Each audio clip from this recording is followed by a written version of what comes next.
Welcome. I'm proud to be hosting the Faculty Insight series this semester with my colleague, Professor Lisa Leslie. My name is Professor Julian Yeo. I'm your moderator for today's session on blockchain and the tokenization of assets. The theme of the Faculty Insight series this spring is current and future trends. Each week, we invite 1 to 2 faculty members to present an important business trend, where it has been, and perhaps even make some bold prediction about where it is going. Our faculty experts today are Professor Amal Shehata and Professor Hanna Halaburda. Professor Amal Shehata is a professor of accounting with many teaching accolades. Most notably, Professor Shehata is the recipient of this year's Distinguished Teaching Award at NYU. She serves as academic director of the BSMS Dual Degree CPA program at Stern. Professor Shehata teaches courses in financial accounting and auditing. She has also recently created a new course, Accounting and the Blockchain. Before joining Stern, Professor Shehata worked in assurance, internal firm services, the office of vice chairman, sales and operation at PwC, and a privately held company. Professor Hanna Halaburda is a professor of technology operation and statistics.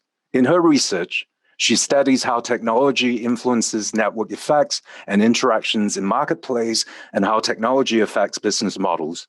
The current theme in her research is the development of digital currencies and blockchain technologies. Before joining NYU Stern, Professor Halaburda was a faculty at Harvard Business School and a senior economist at the Bank of Canada.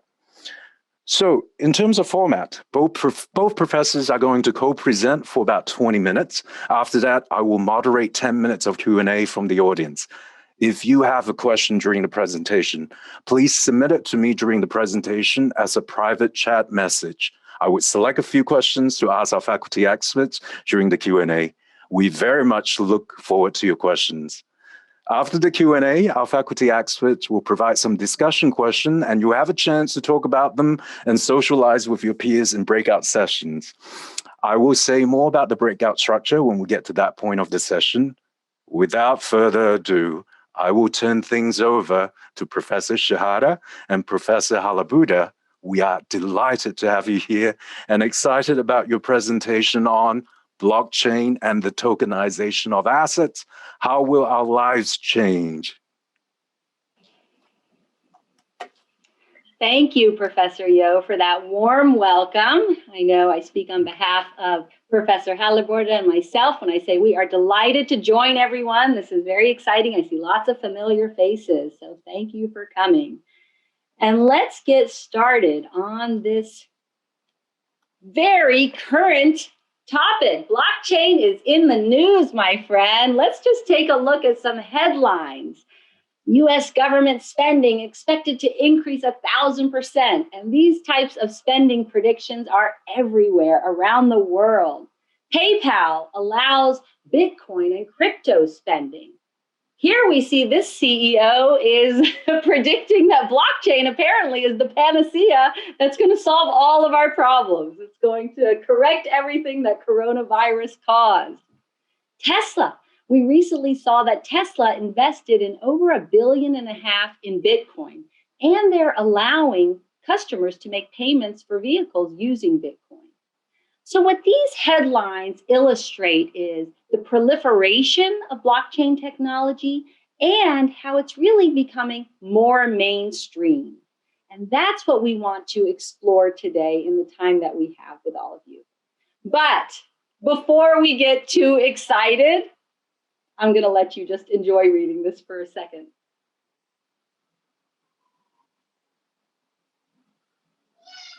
Blockchain. Blockchain's going to solve everything. Well, let's separate fact from fantasy. And let's try and also, as we explore, be realistic about the advantages and the potential, but also the disadvantages and the challenges that face us. And we did ask to show those videos to ensure that everybody has a little familiarity. We weren't certain of everybody's background with regards to this technology. But let's pull the elephant. Let's call out the elephant in the room. I'll turn it over to my colleague. Yes. So we started talking about blockchain in the context of Bitcoin. And Bitcoin was this system, the first system that really successfully decentralized currency. And the decentralizing currency has been a challenge, a long-standing challenge in cryptography community. And finally, Nakamoto, whoever he, she, or they are, wrote down a paper in 2008 about Bitcoin being this peer-to-peer decentralized electronic cash. The protocol involved hash functions, proof of work, and asymmetric cryptography, and together created a system that prevented double spending in fully decentralized way, where the system, the distributed in distributed system, every node would have a copy of the ledger, and the ledger would get updated in the same way by all the nodes. And this was the huge achievement of this system. The ledger was for convenience of communication, and in the ledger, the transactions were batched in blocks, and blocks were distributed, and then the blocks were linked by hash pointers. There's a lot of hash pointers in the Bitcoin system. So Bitcoin protocol created what we called the chain of blocks or blockchain. Now, notably, the word blockchain never appears in Bitcoin paper. So the word blockchain was created much later, and first it was used as two words, blockchain, and this was basically the chain of blocks. The Bitcoin paper talks about the chain of blocks, and this is how the ledger is being recorded, and we have all the past transactions in this ledger. So then from there, from blockchain towards about 2015, we started talking about blockchain as one word. And it kind of took a life on its own, because many people said, if Bitcoin's blockchain has those wonderful properties that is practically secure, because it is very, very difficult, very expensive to change the ledger, and it is secure without any trusted party keeping hold on it, and it is fully permissionless, meaning anyone can participate, anyone can try to write and participate in the system of writing into the ledger, anyone can have a copy of the blockchain, then maybe we can have the system with the same properties in other contexts. How about we write property ledger? How about we do other things? So let's look, although Bitcoin is one of the renowned examples and use cases, let's look at what else is happening with regards to this technology. Other examples. The blockchain future of higher ed. How many of you have had to deal with frustration because you cannot get access to your academic record? Maybe you need it for an employer, to take an exam, to have a background check. And for whatever reason, there's a holdup in releasing your transcript. What if there was a technology that you control and all of your learning history, not just classes, everything, the classes, maybe you are involved extracurricularly, you're a volunteer on campus, you run a student club, you're a teaching assistant for a professor, you research. What if all of these accomplishments are validated and recorded on a blockchain, and you control when that information can be released, what information, and to whom? Other examples. What if you want to purchase sustainably sourced and organically farmed fashion, and that's aligned with your value? Oftentimes we go to stores to make purchases and they say things, but do we really know? How do we validate the claim? Well, with blockchain, that validation process is intended to be embedded. The provenance or origin of the fabric in this example would be documented. Yes, this comes from whatever criteria, organic material, sustainably sourced. And you can follow that fabric as it makes its way into the retail store where you're going to purchase it. The same with diamonds. Right? Diamonds also have a background where sometimes they're coming from conflict zones, having background that you're not interested in supporting. This would document and validate the provenance or the origin of the diamond. So we see that all over the place where, wait, can we take some of this these characteristics and these benefits that we're seeing with this technology and apply it to other needs. So ML, it looks really nice, except all those blockchains have nothing to do with Bitcoin and with Bitcoin's blockchain. All those blockchains, if you start applying the blockchain or applications of blockchain to enterprise and industries, they all use permission systems. And permission system has not really much to do with Nakamoto's invention, with proof of work. The whole point of this new invention and the new discovery of Bitcoin new system was allowing permissionless system. So what those blockchains do, they rely on technologies and a consensus mechanism and in distributed databases that go back to the 80s and the 90s.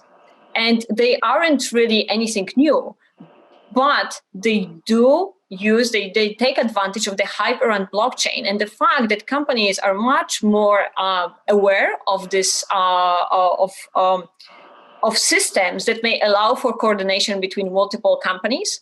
And now the dusty field of distributed consensus mechanisms in computer science got new lease on life, because now everybody is interested in those Byzantine fault tolerant consensus mechanisms that were not really applied much in practice. In effect, this word, anything blockchain and any technology related to blockchain, at least rhetorically, have become part of our life, at least rhetoric in the mainstream media. And the most recent one is tokenization, right? And tokenization with tangible tokens and fungible tokens and non-fungible tokens. So I want everybody to make sure you're understanding. So some of those benefits that we hear about with Bitcoin don't necessarily apply to these other use cases. And that's what you want to have in the back of your mind, is that kind of questioning nature. So tokenization is this concept of issuing a digital token that represents an asset. And it could be a physical, tangible asset or a digital asset. It could be the rights to something. And often we see that this concept of tokenization it's recorded and stored on a blockchain, leveraging that technology. I do want to kind of turn attention and point out to think about, what does it mean that a token is representing an asset? What does it really mean to represent an asset? I'm going to kind of touch on that a little bit later. So you're throwing that out as a... I'm just throwing it out and pointing that something for everybody to think about here.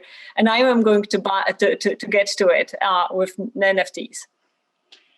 Typically, this concept of tokenization is coupled with a smart contract. Think of it as a digital contract. So it's more than just blockchain technology that is required when we're looking at tokenization. And here we tried to kind of put together a little visual so you can imagine this concept of tokenization, because what tokenization allows is divisibility. Suddenly, and we'll show you an example shortly with regards to real estate or ownership of art. Here you see some examples of tangible assets, commodities, tickets.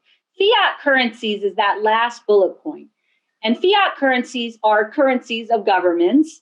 And there's been a big interest lately in central bank digital currencies, CBDCs, of digitizing a country's existing currency. These don't always rely on blockchain, but often they do. So we wanted to add it as an example.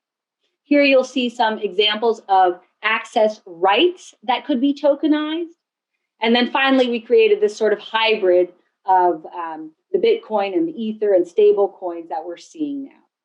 So with this concept of tokenization, I want you to think about, well, what does this offer to us? What does this do for us that we don't already have access to in terms of ownership and access?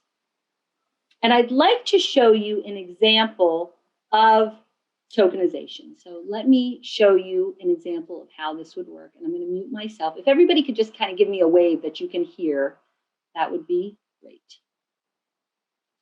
Okay.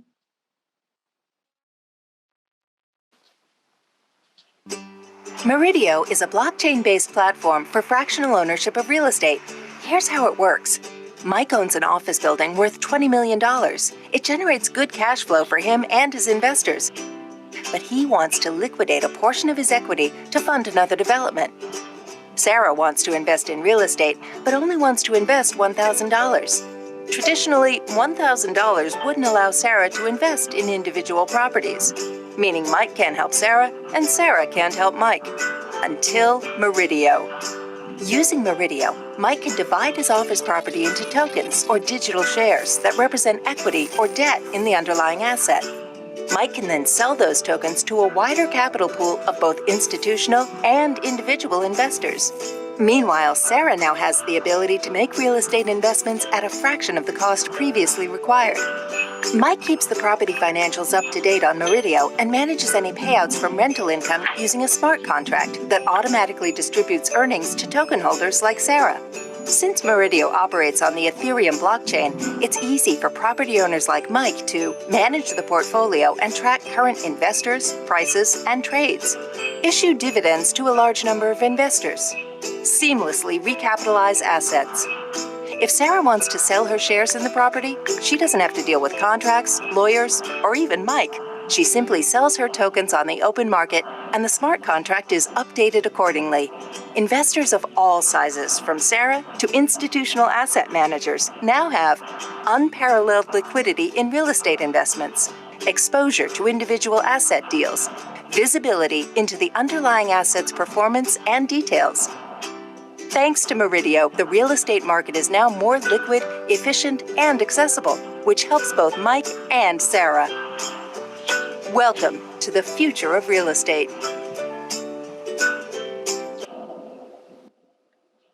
So that sounds great, right? They make it sound so great, right? If you have $100, you can own the Empire State Building. And you know, on one hand, it's clear that some frictions are going to be removed. We can, with smart contracts, we can introduce a lot of automation, which is cutting costs.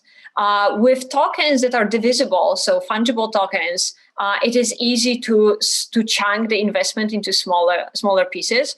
But this particular video said that Meridio is based on Ethereum, is located on Ethereum. Ethereum is a permissionless system, and also anyone can set up a smart contract on Ethereum. So I wonder what would happen if I would issue a smart contract on Mike's property, and I would tokenize Mike's property, and I would start selling tokens that represent Mike's properties.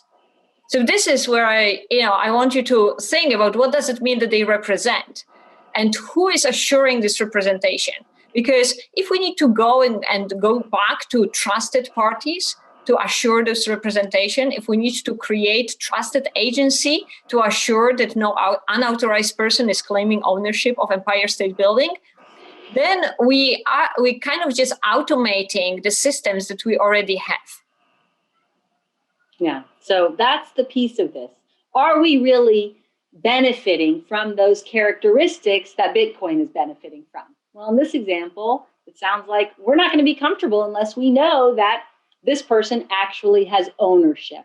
Suddenly we need some more involvement from external sources. Maybe a lawyer to sign off on it. Yeah, that's right. Okay, let me go back, make sure I'm in the right screen. Yeah, here, let me go to the next slide. Okay, so it brings us to another kind of hot topic, which are the non-fungible tokens, so NFTs. Non-fungible tokens means that they are not easily interchangeable, okay? And on the ledger, like on the blockchain, they are represented by, or they are just a unit of data where each NFT is unique, right? And now NFT may just be its own NFT. This is just a record on the ledger. Now we can link it by a hash pointer to a digital file, like a digital art, audio, video, and other items. Okay? And we can do it with a hash pointers on a digital item. The representation to a physical item, it's just expert-based. Somebody is going to say, this is the piece of art that this NFT is talking about. There is nothing in the digital world that really can link it unambiguously. Okay? But there is an issue that while we can have an NFT representing this digital file to which it is pointing, it is in fact a one-directional representation, because there is nothing holding me from issuing an NFT, another NFT on the same file that the first one was already issued. So Beeples have issued an NFT on the first 5,000 days, and he can issue another NFT on exactly the same file. Moreover, I can issue an NFT on somebody else's file. I may be in violation of copyright, but wait, they need to take me to court, a legal court, to actually enforce this copyright. But definitely, we can issue multiple NFTs on the same item. So what does it mean that an NFT or any other token is representing an asset from outside of the blockchain? Okay. So another thing is, what does it mean that we own NFT? What does ownership of NFTs is giving us, right? And it turns out that the only thing that we are getting with NFT is the ownership of NFT. It's the record on the ledger that we own the NFT. In particular, what it doesn't give us is the ownership of the asset to which NFT is pointing to. Okay, so let me give you an example. You can buy an NFT on a tweet, for example, on my tweet. But what rights does it give you over this tweet? Really, not much. What can you do with this tweet? Not much, but I can delete it, and you will still hold the NFT on the tweet that I have deleted. Okay. Now, you may think that, of course, that just doesn't make sense. Well, it doesn't make sense if you insist that NFT has to represent an ownership on something else. What it does, it creates a completely different market, the market for NFTs that are somehow a derivative of this underlying asset. So think about it as a baseball card. There are many baseball cards, and you may own a baseball card. Some baseball cards are sold for many thousands of dollars, so they are pretty expensive. But if you own this baseball card, you don't really own the player, do you? You don't even own this particular photo of the player. You just own the baseball card. Okay? And sometimes there are people who are willing to buy it from you for large quantities of money. And maybe it's kind of very surprising to me, but those markets exist. People are willing to spend a lot of money for something that other people may not find it very valuable. And this is what NFTs are really. What is interesting is we said that a lot of value may come from tokens, fungible tokens being divisible and allowing for smaller chunks of investment. It is important to see that NFTs are not divisible by their nature because they are non-fungible. So there is a history to NFTs. Right now, NFTs are mostly, talked about in the context of art. But in fact, the NFTs came about in 2017. And the first example of this NFT were CryptoKitties. I don't know whether you have heard in 2017 about the game on Ethereum, CryptoKitties. CryptoKitties were exactly those non-fungible tokens. I think the most expensive ones were sold for hundreds of thousands of dollars. And it worked perfectly, but none of the CryptoKitties was representing anything outside of the blockchain. This was just a game where you were buying the kittens, and then you could breed them, and you can create a new kitten that you could sell, and you could sell, of course, the original one. And there was nothing else happening. This was a game. This was like a monopoly game. And in fact, the tokens, fungible and non-fungible tokens, were created to aid the games on Ethereum and on blockchain, so that you can have swords and shields that you are going to be buying and selling within and trading and getting within the game, right? The problem becomes when we want this NFT to represent something that is outside of the blockchain, like the ownership of the art. And there, in fact, even though the headline here says that the digital-only artwork was sold at Christie's auction house for an eye-watering, $69 million, right? then, and it's of course digital only, you actually don't really get the art. So the person who bought the NFT on Beeple's 5,000 days, they are getting viewing rights. They are not even getting a copyright. Okay, so is this ownership? The copyright stays with Beeple, which is why he can very legally create another, 5,000 of NFTs of the first 5,000 days. Okay, so so then we have those other, the craze. Just like with anything blockchain, once you start getting into money, you are seeing a lot of other attempts to apply this technology, and they may be more or less understandable, right? So, will NFTs work for sneakers? And will NFTs work for art? And, this is something for you guys to debate when you go to the breakout rooms. But, what if it is possible that instead of trying to fix the long-standing problems in old markets, maybe NFTs are creating new markets and there are completely new ways to use it? I'm pretty sure that people and companies and the baseball teams that were creating the first baseball cards never expected that the baseball cards are going to be trading, at very high prices.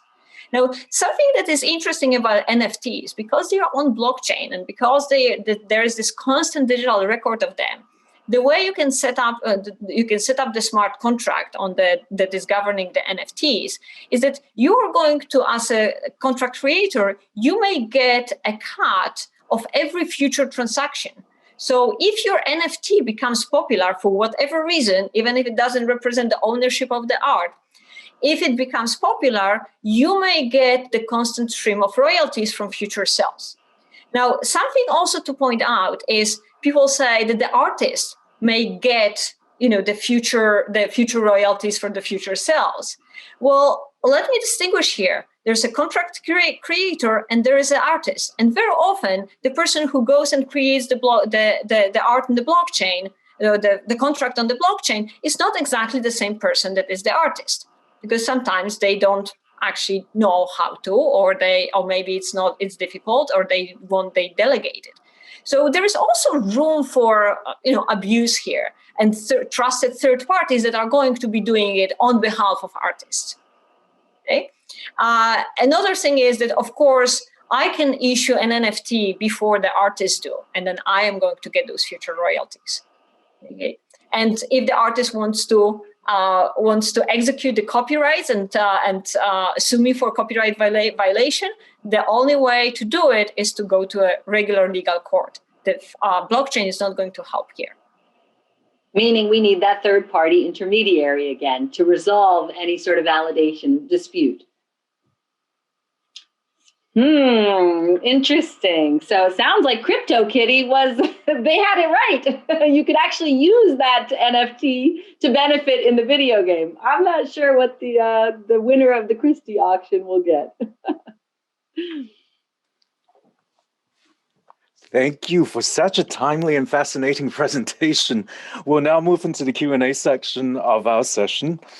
So I was browsing crypto.com for NFTs to buy. The starting bid for one of the 13 editions of Boy George songs with digital art, Do You Really Want to Hurt Me, is $20,000. And I learned today that it doesn't really give me the right to any asset ownership. I may be able to partake in a future revenue stream if that is monetizable. Why would I buy this? What do I need to make NFTs more valuable and give me actual ownership? So this is a good question of why do we really want this NFT to represent the art? Okay? Because maybe what we want is the energy. I'm just kind of throwing out there an idea of how it can be used in a different way, because this is a new technology and it may give us a new ways to use and to monetize to monetize activity. And I don't want to just say art.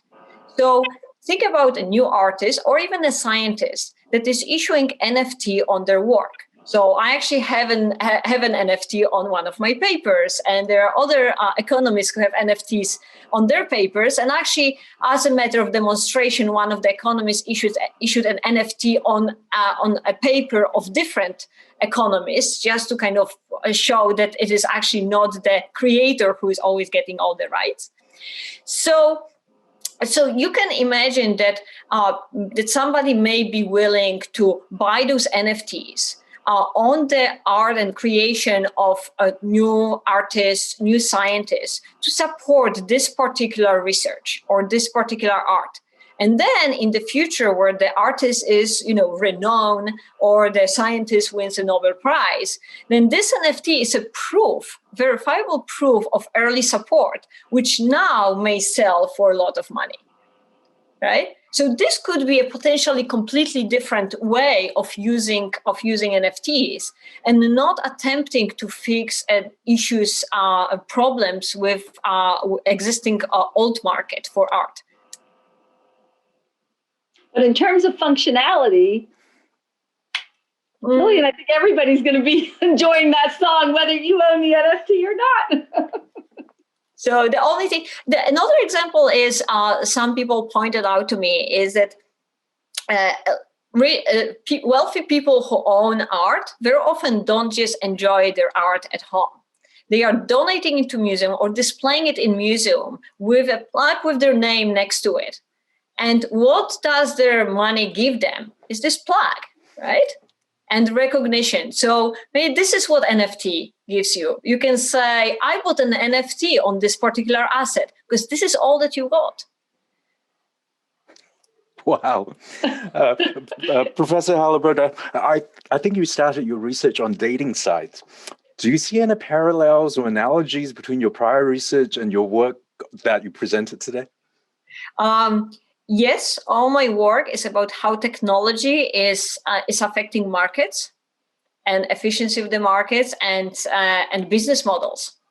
So, in particular, the dating sites research, we were showing that sometimes having more choice is detrimental for the network effects. Because and this was much earlier. Right now, we know that you can easily get crowded out of Facebook, and Facebook can be overwhelming if you have more connections. But the wisdom at the time was the more choice you have, the better you're going to be. And it's not just crowding out; there are other effects that are going together with technology. So, in all my research, I pursued the factors by which technology is changing economic forces. So next question, Professor Shehata, we are both accounting professors, and we have to ask the inevitable question: how does the blockchain change how we do accounting or audits going forward? Actually, it's a great question, Professor Yeo.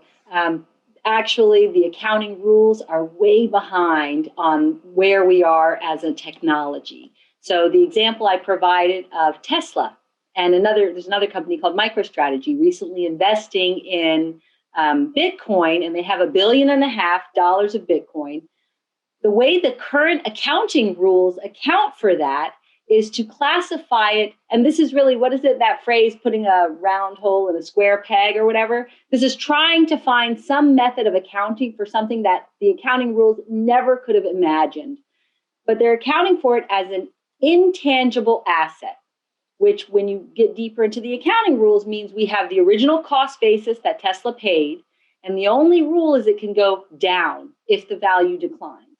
Meanwhile, Bitcoin exploded in value, and Tesla, for a short period, made more on the appreciation in value or the unrealized gain in Bitcoin than they did on their whole selling cars. I mean, just in a few week period. But their financial statements did not reflect that in any way. One of the companies had the same thing. They had to recognize a loss when really Bitcoin had skyrocketed in value a few days later. So the accounting rules must catch up. It's not a real faithful representation of a company's financial position, the way we're applying the existing accounting rules to this very new class of asset that has a very liquid, active market where we can evaluate the real value of it and sell it immediately. And our rules are behind on that front. So the accounting is, and that's just one. Auditing will change, tax reporting will change. A lot of things have the potential to be interrupted by this technology. So looking at the questions that were posed, a lot of students were hoping to get more clarification. They were confused about how transaction can be validated on the blockchain. They were confused about how can we trust the entry on the blockchain. I think you go back to permission versus permissionless. Would you like to help them understand those concepts? So anybody has time to stay past midnight here? Those are very important concepts, and it is helpful to understand them if for anyone who wants to take part in how the technology plays. I'm not going to attempt that I can clearly explain all those differences within 2 minutes of answering the question. However, we do have whole courses that are actually analyzing those differences. So I'm teaching blockchain and cryptocurrencies, and for 14 classes, we are for 5 classes, we're just looking at Bitcoin and how it works and how it, to a limited extent, it assures that validation always works and the blockchain is immutable. It's actually not immutable. It's just expensive to change. And how expensive it is to change the ledger depends on the price of Bitcoin. The price of attack is the price of Bitcoin. If the price of Bitcoin drops, this immutability is no longer assured. And in fact, there are a number of cryptocurrencies with exactly the same algorithm, the same protocol as Bitcoin that have experienced double spending attacks. And they did experience 51% attack and double spending attack. And to really understand what is true about Bitcoin and about blockchains and all those differences, I really do recommend spending more than just 2 minutes of my answers here. Absolutely. Yeah, just so to be clear. Oh, sorry. I was just going to add to that, Professor Yeo, also. So if you think about, one of the things people are like, oh, we don't need third-party intermediaries. We don't need anybody else to help. But when you really think about even that example of higher education, how do I know if a student claims they took Professor Halaburda's class and got an A? How do I know? Well, so there has to be a system where the professor inputs the grade through Albert. It is validated through our existing systems before being placed on the blockchain. The same with something like if you're the president of a student club. Well, we have an Office of Student Engagement that would have to validate and meet certain criteria that, yes, this person was here, they were the president, and then it gets placed on the blockchain. When we move out of crypto and into our normal daily lives, this is one of the areas where we don't see that translating as seamlessly that we can eliminate every third party. Some things, I think, at least from my experience, have to have some underlying validation. With Bitcoin, it's an algorithm, right? It's a whole technical computing system. Yeah. So again, the difference is that Bitcoin gets born on the blockchain and just lives on the blockchain and never represents anything outside of the blockchain. And all those other applications have this problem of matching the representation. Then, of course, is representation limited? Can it be duplicated? All those questions. But even how does it get on the blockchain? So this is what we call the gateway problem. Before I ask the next question, I just want to verify the names of the courses. Actually, I'm actually taking Professor Halaburda's class right now myself, so I can attest. But also, blockchain and crypto is yours. Yeah, so mine is blockchain and cryptocurrency. But even before then, what is worth taking is foundations of fintech. So it covers blockchain and then encryption, blockchain, and machine learning, and then financial applications. And the title of your course, Professor Shehata? Mine is called Accounting and the Blockchain. Wonderful. So speaking of Bitcoin, is there any protection if Bitcoin value declines? Could Bitcoin crash to zero? So if I would expect successful attacks if Bitcoin price drops to $500, $100. Doesn't need to even drop all the way to zero. But if suddenly, imagine all this mining power, all this computational power that is right now employed in mining, because you are getting 6 Bitcoins every 10 minutes, and each Bitcoin is worth over $50,000. Okay, this is and because of the free entry condition, there is just as much computational power involved and energy expenditure as there is to be gained.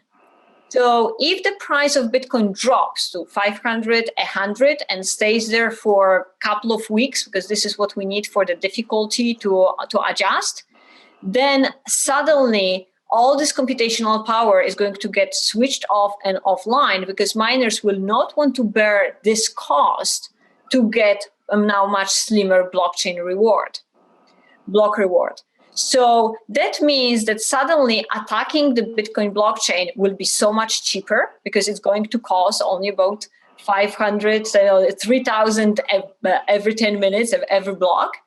And there will be all this idle power, computational power that the miners are not using that can be rented for cheap. So I would imagine that it doesn't even need to go all the way to zero. If it goes all the way to zero, the miners drop out. Who is going to maintain the blockchain at zero with some computational power requirements? Maybe a couple of enthusiasts. But then it will be as vulnerable as those small coins that have experienced double spending attack. And, I want to add to that, because Bitcoin, for all that there's this big hype around it, it is not a regulated security. It's not under the jurisdiction of the Securities and Exchange Commission. So if you spent $60,000 on Bitcoin and it tanks to zero or whatever, 1,000, and you come crying, sorry. Time flies when we're having fun. It's almost 6 o'clock. Do you have any parting advice for students who are looking to trade cryptocurrency or start buying NFTs? Well, my advice is really immerse yourself in learning about these emerging technologies. Blockchain is at a very nascent, young stage. It's going to go through growing pains. It's here as a technology. How we will leverage it and the potential it will provide is yet to be determined, but it's here, along with many other technologies that are radically about to change how we conduct business. So as much exposure and familiarity you can get with these emerging technologies will help prepare you for your careers, because they're already out there. And it's a lot of fun. It's like reading the headlines. These classes are couldn't be more current. So I agree.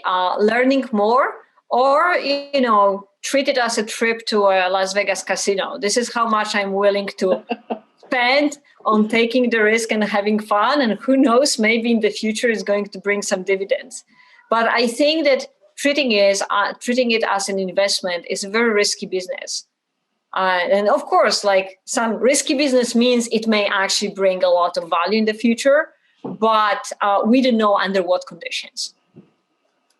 That wraps out the Q&A portion of the event. I would like to thank Professor Shehata and Professor Halaburda on behalf of everyone for your time in such an exciting and provocative presentation. We're now going to transition to the discussion group portion of the event. We'll start by sharing a few discussion questions provided by our faculty experts in the document link. Shortly, we're going to open out some breakout rooms. You can go ahead and accept your breakout invitation when ready. I want to thank everyone for joining. Next Monday is a spring holiday, but we will be back on April 26 on diversity and inclusion with Professor Dolly Chuk, moderated by Professor Lisa Leslie. We hope to see you then. Have a wonderful evening.